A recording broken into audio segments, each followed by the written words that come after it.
This is the best birthday I've ever had. Do you have a Dragon Ball? During one of his martial arts training sessions, a boy named Goku stands on two ropes and tries to maintain his balance. His grandfather, Gohan, eventually challenges him to a fight to see who will fall down first. Despite fighting quite well, Goku gets hit by an impressive technique from Gohan, which sends him to the ground. Goku looks disappointed by this, and Gohan jokes that his grandson fell for his trick again. Goku says it's really hard to block a move that he can't see, but Gohan mentions that he has to stop relying only on his external senses. He adds that true power comes from his internal energy, called ki. After saying that Goku's ki should be his greatest weapon, Gohan tells his grandson to show what he can do. As Goku then tries to channel his ki, the air around him starts blowing weirdly, but he eventually fails to do anything. Gohan says he'll get better one day, and Goku also jokes that he'll beat his grandfather soon. Gohan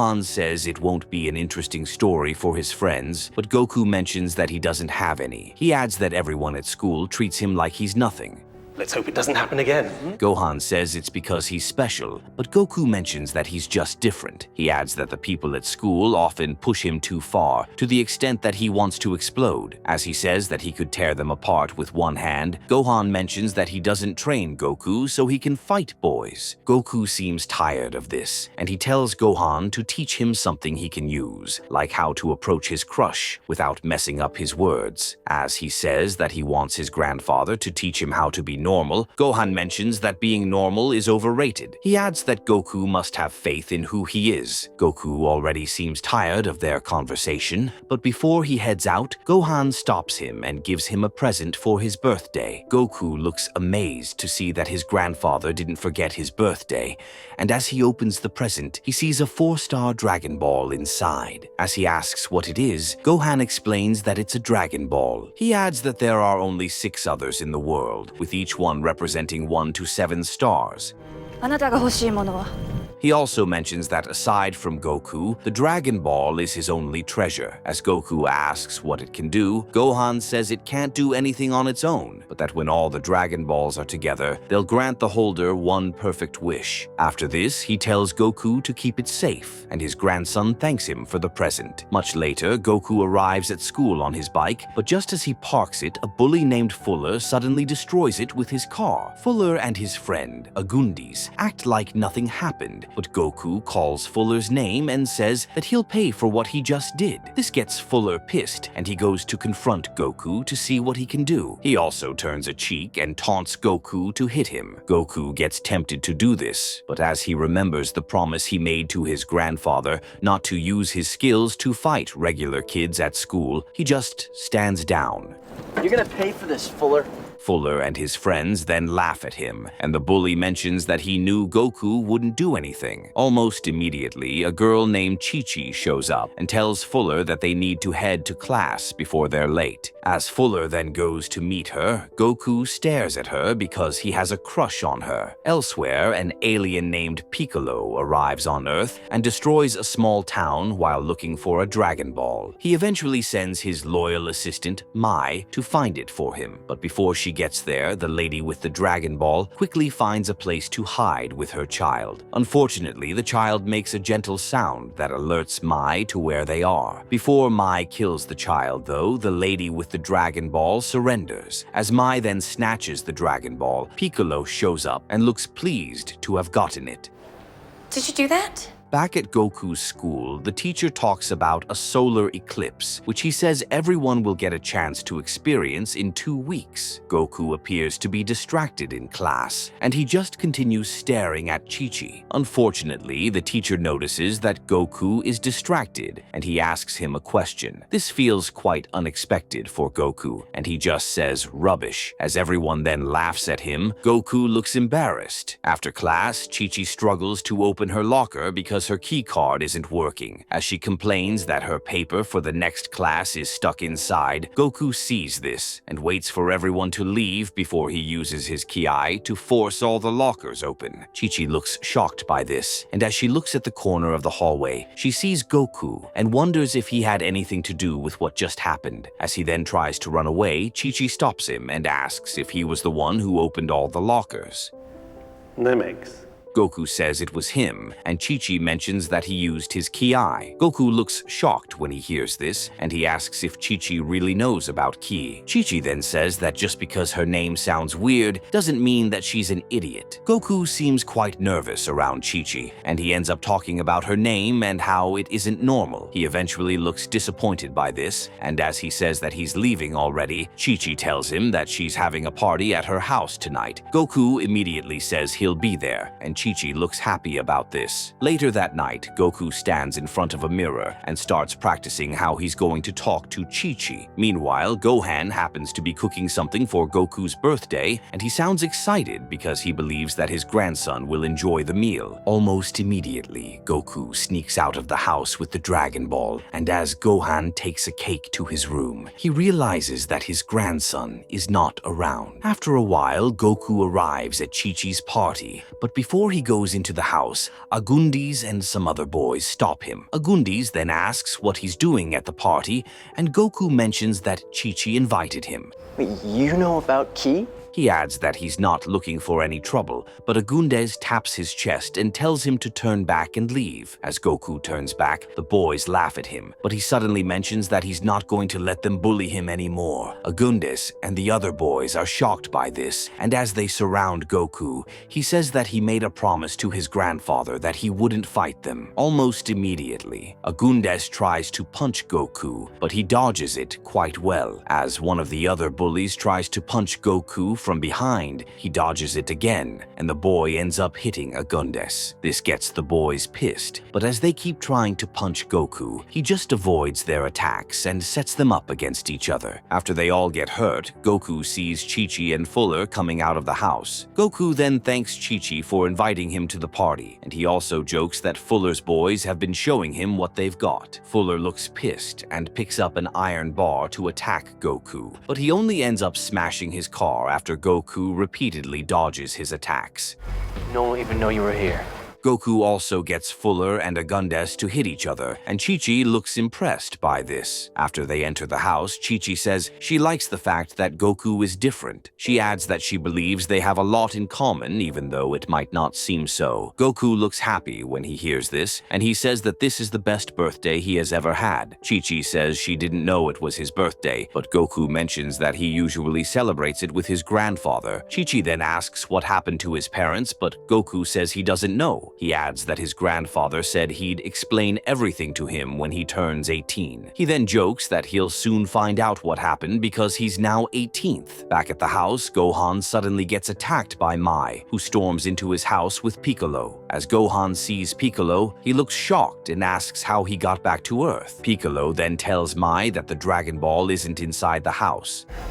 What happened to your parents? As he says that he'll soon get it, he uses his powers to pin Gohan to the ground before heading outside to destroy the house with his bare hands. Almost immediately, Goku senses that something is wrong with his grandfather, and he leaves the party after telling Chi-Chi that he'll see her later. Shortly after, Goku arrives home and sees the collapsed house. As he then goes inside, he finds Gohan under a pile of rubble and quickly carries him outside. Gohan is still alive, and Goku says that he's going to get help. However, Gohan tells Goku to stay with him because he doesn't have much time left. As Goku asks what happened, Gohan says that Piccolo has returned and that he's after the Dragon Balls. Gohan then asks if Goku still has the one he gave him, and he says that he does. As Goku brings it out of his pocket and looks at it, he sees a strange vision of Piccolo destroying the world, but he doesn't seem to understand it. Something's wrong with my grandpa. Gohan then tells Goku to find someone named Master Roshi in a place called Paozu. He adds that Goku must tell Roshi that Piccolo has returned. As Goku looks confused, Gohan says that all the Dragon Balls must be found before the eclipse so that Piccolo can be banished from their world. Goku doesn't understand what his grandfather is saying, but Gohan just mentions that he must always remember to have faith in who he is. Almost immediately, Gohan dies, and Goku looks devastated by this. After burying his grandfather, Goku heads back to the house and sees his damaged room. As he then finds a box in his grandfather's room, he opens it and sees Gohan's special GI. Suddenly, someone enters the house, and Goku goes to confront the person. Interestingly, it turns out to be a lady named Bulma, who points a gun at Goku and asks where her Prometheum orb is. Goku doesn't understand what she's saying, and he asks if she's Piccolo. I'll see you later! Bulma seems confused by this, but as Goku asks if she killed his grandfather, she mentions that she didn't do that. She adds that someone stole her Prometheum orb and that she's there to get it back. As her tracker beeps to imply that Goku has it, she tries to shoot him, but he quickly defends himself. They eventually land on the ground together, but Bulma still points her gun at him while saying that her dad found the Prometheum orb 20 years ago and that Goku stole it from her last night. Goku says he doesn't know what she's talking about because he only has a 4-star Dragon Ball, which his grandfather gave to him. Bulma says her Prometheum orb has 5 stars, and Goku shows her his Dragon Ball so she can see that it has only 4 stars. Bulma looks shocked by this, and she apologizes to Goku because she could have killed him. Goku jokes that she wasn't even close, and Bulma mentions that she always knew there were other Dragon Balls. Goku says there are 7 of them, and Bulma asks what he wants for his own Dragon Ball. Goku says it's not for sale, and he asks what happened to hers. Do you have a Dragon Ball? Bulma then mentions that last night, a thief broke into her father's company, hacked the vault, killed the guards, and stole the Dragon Ball. Bulma says she promised to get it back, and that she only followed a signal to find Goku. He then asks how she knew he had the Dragon Ball, and Bulma mentions that she created a small machine that can detect and locate signature wavelengths emitted by the Dragon Balls. Goku seems impressed by this, and as Bulma says she might get close to a breakthrough if she finds all the Dragon Balls, he asks what she needs them for. Bulma says she's going to use them as an unlimited source of energy, but Goku doesn't seem to care about this. Before he leaves, he says that he can help her find the Dragon Balls if she helps him find Roshi. Even though Bulma is initially hesitant, she eventually agrees to work with him because she believes he might be useful. You knew my grandfather? After this, they leave the house together, and while looking for Roshi in Paozu, Bulma's Dragon Ball locator picks up a signal in a nearby apartment. They immediately head there together, and as Goku enters the house, Roshi thinks he's a thief, so he attacks him. During their fight, Goku uses one of his grandfather's techniques, and Roshi recognizes this. He then stops the fight and asks about Gohan. Goku realizes that he has found who he's looking for, and Roshi says that he was the one who trained Gohan. Goku then tells Roshi that Gohan was murdered recently and that he plans to avenge him. Goku also mentions that Gohan told him to inform Roshi that Piccolo has returned. Roshi looks shocked by this, and he recites a poem about how the 7 Dragon Balls must be found to summon a dragon named Shenlong. He says it's a nursery rhyme that his ancient master used to recite to his students. As Bulma then asks if he has a Dragon Ball, Roshi starts looking for it in his room. Goku eventually finds it and sees another scary vision of what Piccolo will do to Earth. He drops the ball immediately, and as Roshi picks it up, he says that if the prophecy in the poem is true, then the eclipse will mark the beginning of the apocalypse. Bulma says they can't just believe in a nursery rhyme, but Roshi mentions that he also used to doubt it until they came to him. He adds that he believes Goku is the key to defeating Piccolo, and that Gohan was likely training him for that very reason. Bulma doesn't believe this, and she tells Goku to hold up his end of their deal by helping her to find the Dragon Balls. As Roshi says that the wish of the Dragon Balls might be the only thing that can save their world, Goku tells Bulma that they all have to work together to find the balls. How do you know?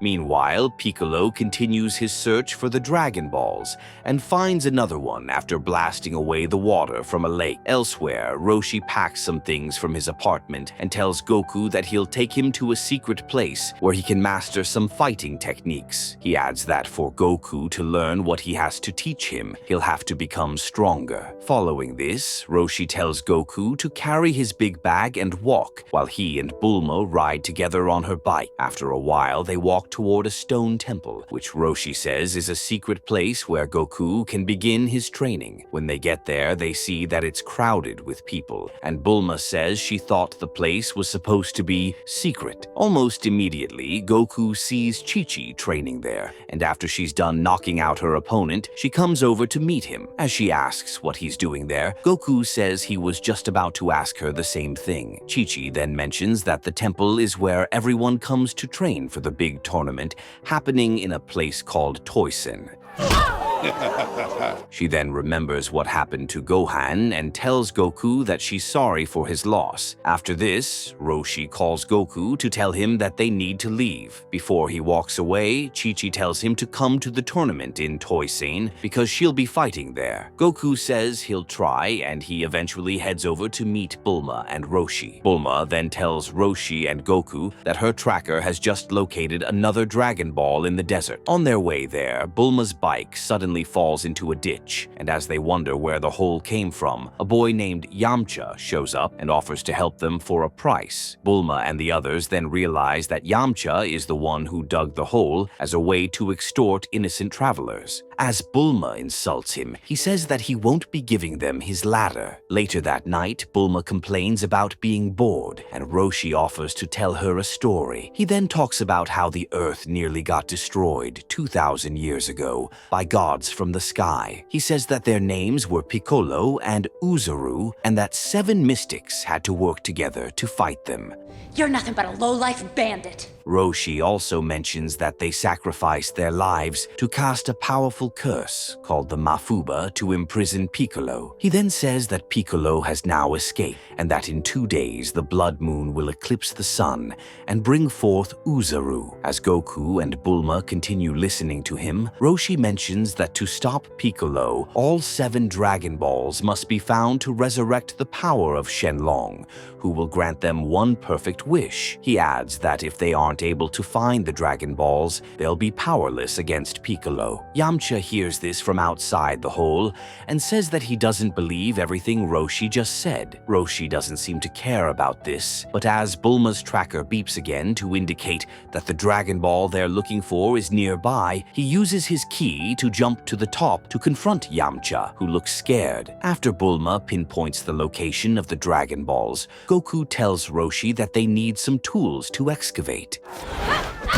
Interestingly, Yamcha happens to have what they need, and Roshi promises him a third of the royalties from Bulma's invention if he agrees to help them. Yamcha looks happy about this, and he immediately enters the ditch to start drilling a hole. Meanwhile, Mai tells Piccolo that after following Roshi around as directed, she has realized that he is already training Goku. As she says she can disrupt their training, Piccolo mentions that the situation requires more than a disruption. He then gives up his blood to create monsters who will be sent to find Roshi and Goku. Elsewhere, Yamcha drills a hole leading to a cave where they see the Dragon Ball in the middle of a rock surrounded by hot lava. As Goku and the others wonder how they'll get to it, Piccolo's monsters show up and attack them. Knock this orange from my hand. Goku manages to slice them in half, but the bodies just regenerate into separate creatures. Roshi eventually realizes that the only way to destroy them is by throwing them into the lava. As Goku does this, he figures out a way to use them as a bridge to get to the Dragon Ball. After doing this, he crosses the lava and picks up the Dragon Ball. Suddenly, he sees another vision of the world's destruction. He also sees Gohan, who says that the power to prevent the destruction is inside Goku. Goku looks looks terrified by this, but before he can head back to meet the others, Mai shows up and snatches the Dragon Ball from him. Goku then attacks her, and as they fight, he ends up overpowering her before taking back the Dragon Ball. After this, Goku tells Roshi that something weird has been happening since he started looking at the Dragon Balls. Roshi says that the Dragon Balls have been speaking to Goku and showing him the future. Goku says there's a demon in the visions, and Roshi mentions that it's Uzaru.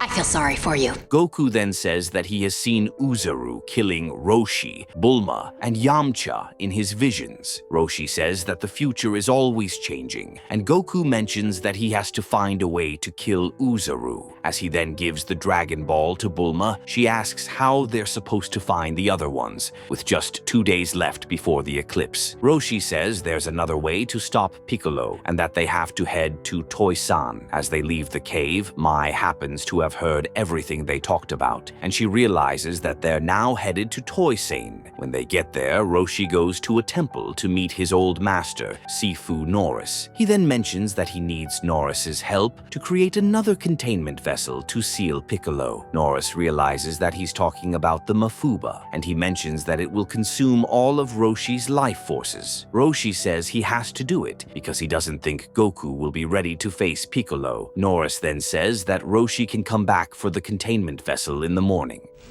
I need your help. Meanwhile, Chi-Chi happens to be in a fight against Mai at the tournament. After Mai slightly cuts Chi-Chi's arm to get her blood, she surrenders and leaves the arena. Chi-Chi is surprised by this, but she suddenly sees Goku and runs to hug him. She then asks if he's there for the tournament, but he says that he came for something more important. Later that night, Roshi teaches Goku an important airbending technique that he can use in his fight against Piccolo. Roshi then tells Goku to practice the technique by lighting the torches in the courtyard. After Roshi leaves, Goku struggles to do it, and he eventually tries to light the candles without using his powers. Almost immediately, Chi-Chi sees him and says that he's trying to cheat, but Goku mentions that he can't just seem to get it. Chi-Chi then encourages him to try again, and Goku manages to do it this time. Then you'll be standing right next to me. Meanwhile, Bulma hears a strange sound coming from Goku's room, and she goes to check what's happening. As she heads out of her room, she sees Chi-Chi leaving Goku's room, so she assumes that Goku was inside with him. After she walks away, Bulma and Yamcha joke about this, but they suddenly see Goku coming in from outside the temple. Bulma then checks her tracker and figures out that Chi-Chi has stolen the Dragon Balls. As they chase her, she quickly causes a fire in front of the door, but before she can escape, the real Chi-Chi shows up, and it turns out that the other Chi-Chi is Mai. During their fight, Goku jumps through the fire and attacks the real Chi-Chi, but as he realizes his mistake, Mai shoots him. She then escapes with the Dragon Balls before Bulma and Yamcha can stop her. Meanwhile, Goku finds himself in another realm where he sees Gohan. Goku looks shocked by this, but Gohan tells him to go back because there's still a lot for him to do on Earth. Goku then asks how he's supposed to defeat Uzaru, and Gohan just tells him to always have faith in who he is. Help me, Goku. Almost immediately, Roshi revives Goku before he dies, and his friends look relieved. As Bulma then complains that Piccolo now has all the Dragon Balls, Roshi says that they have to head to the Dragon Temple, because that's where Piccolo will summon Shenlong. Before they leave, Norris gives Roshi the containment vessel and wishes him good luck. On the way to the Dragon Temple, Goku keeps thinking about his grandfather, and he eventually puts on Gohan's GI. Meanwhile, Piccolo gets to the Dragon Temple and places all the Dragon Balls together while saying that he'll get his vengeance on Earth for what was done to him 2,000 years ago. Almost immediately, Goku and the others get there with their flying car, and Roshi says he has to stop Piccolo before he finishes the prayer to summon Shenlong. As he tries to shoot down Piccolo with his ki, the alien retaliates and attacks him. The flying car gets hit in the process, and it crashes to the ground. Piccolo also loses one of the Dragon Balls, and as he tries to find it, Goku confronts him. I don't think Goku had it in him. He then mentions that he's going to defeat Piccolo and Uzaru. Piccolo looks confused by this, and he says that Goku will become Uzaru when the blood moon eclipses the sun. Just as this is about to happen, Goku starts feeling different, and Piccolo says that his body is just a shell for Uzaru. He adds that Uzaru was sent to Earth as a baby to hide until his 18th birthday. As Piccolo says that Goku serves him, the transformation process gets completed, and Goku fully becomes Uzaru. Bulma and Yamcha are shocked by this, but they quickly run away with the Dragon Ball that fell from the temple. Piccolo sends Uzaru to follow them, and he does just as he's told. Roshi then tries to use the containment vessel to trap Piccolo, but the alien fights back. Roshi gets badly hurt in the process, and as he sees Bulma, he tells her that there's nothing else they can do. Almost immediately, Uzaru sees Roshi and starts strangling him. As Roshi struggles to breathe, he slowly tells Goku that Uzaru can't be beaten with fists, and that only faith can win against him. He adds that Goku shouldn't let Uzaru destroy the good in him. Just as Roshi dies, Goku remembers everything his grandfather taught him, and this helps him regain control of himself. Piccolo looks shocked by this, and as he attacks Goku, they start fighting. Mai also attacks Bulma, but just before she gets killed, Yamcha saves her. Meanwhile, Goku manages to channel Uzaru's power to take down Piccolo and kill him. As he then goes to check up on Roshi, he looks disappointed to see that his master is dead. Bulma says she wishes things ended differently, and Goku suggests summoning Shenlong to bring Roshi back to life. Following this, they head to the Dragon Temple to summon Shenlong, and as the dragon appears, Goku tells it to bring Roshi back to life. After the dragon does this, he disappears with the Dragon Balls, and Roshi suddenly wakes up. Goku and the others look happy to see him, and he tells them about a dream he had. Bulma then mentions that the Dragon Balls are gone, and that they'll have to find them again. As she asks Goku if he's ready, he says that there's something he has to do first. Shortly after, he heads over to meet Chi-Chi, and they both look happy to see each other. Goku then says sorry for hurting her earlier, but she mentions that she actually let him hit her. Goku doesn't believe this, and Chi-Chi says that if their relationship is going to get anywhere, then they'll have to settle their argument first. Goku agrees to do this, and they both head to the arena to settle who the better fighter is. After his grandfather gets murdered, Goku figures out that he's part of a prophecy to stop Piccolo and Uzaru from destroying the world. He also learns that he has to find the 7 Dragon Balls to make this happen. After teaming up with Bulma, Roshi, and Yamcha to find the Dragon Balls, Goku realizes that Uzaru lives inside him, even though the monster initially takes control of his body and tries to kill his friends. Goku eventually remembers Gohan's lessons about having faith in himself, and he fights off the monster before killing Piccolo. In this story, we learn that having faith and believing in yourself can be the key to overcoming any challenge you face.